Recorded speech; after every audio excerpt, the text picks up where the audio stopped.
right after I graduated. I was 22 years old. I was trying to figure out what I was going to do with my life. I was, considering getting my MBA or, I graduated USC, but like moving to LA, and getting a job out there and kind of leaving my whole family on the East Coast. And I went home for the summer and woke up one morning and the lymph nodes in my neck were really swollen. Went to a doctor. My mom's doctor was an oncologist because unfortunately she had a type of cancer. And he looked at me and said, "You either have nothing at all or Hodgkin's lymphoma." And I didn't even Google Hodgkin's lymphoma because the idea that I had cancer at the age of 22 was just like absolutely insane. I also had been a yoga instructor. So my vision of myself was like so healthy. Like, how could anything kind of go wrong? And obviously, I couldn't see what was happening on the inside. And so Yeah. it took a month of testing to figure out what was wrong because nothing showed up in my blood work. There was nothing really obvious except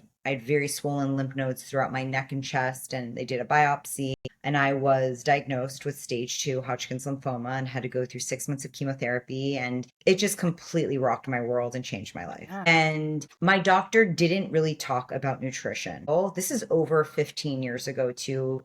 The world is better now. It's different now. There's much more at our fingertips. But when I was going through it, my doctor, who was amazing, just didn't have a lot to say with nutrition. He was like, just eat, normal foods and don't do anything too crazy.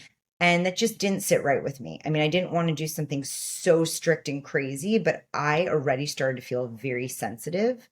And I wanted to make sure I got through this. And Yeah. I think food is everything. Like, food gives us energy. So if I don't have energy to fight this, I'm not going to be able to. And so I decided because I wasn't working, I was going to take cooking classes on the days I didn't have treatment and study nutrition. And so did a deep, deep dive into just eating whole, real foods, studying, healthier oils.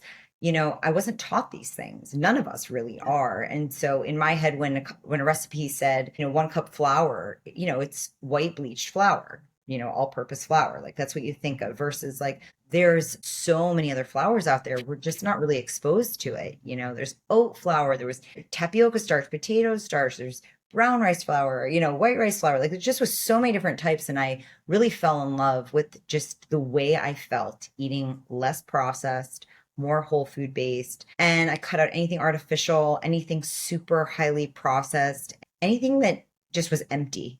Like, I didn't want empty food in my body. Everything had to be delicious in taste, but have some nutrients. And became a good cook really for myself. I wasn't thinking I would be in the food industry. I just wanted to, for the rest of my life, make myself yummy meals Yeah. that were healthier. And most of the time we don't eat healthy because we're just not taught it and it doesn't normally taste as good. So I was like, that's the trick. If I can figure out how to make it taste better, of course I'll want to eat this over and over again. Became good at making meals, but I have a sweet tooth. I want to enjoy life. I want to celebrate life with food. I love baked goods. And I just really stopped eating them because most of the baked goods out there and cookies you could find in bakeries were just made of such kind of empty ingredients. Like, you'd eat Mm-hmm. it and you just would get a sugar rush and then a sugar crash, and you just wouldn't feel great. And I was so important to me to feel great. That's kind of the only thing that mattered to me. And so I started to make my own cookie recipes,